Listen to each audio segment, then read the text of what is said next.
Already Indian tourist visa পাসপোর্টে লাগা শুরু হয়ে গিয়েছে, কিন্তু অনেকেই ভয়ে আছে। ইন্ডিয়ান ভিসা আবেদন জমা দেওয়ার জন্য যে স্লটটি লাগে সেটি কিন্তু অনেক ব্যয়বহুল।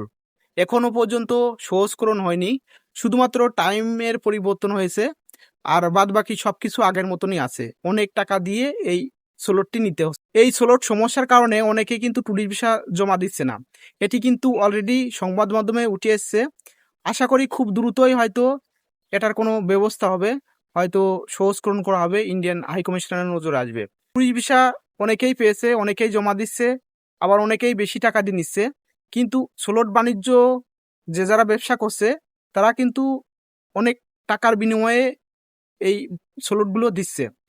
এগুলো কিন্তু এজেন্সির মাধ্যমে হয়, আবার অনেক যারা হ্যাকার আছে তাদের মাধ্যমে কিন্তু নিতে হয়।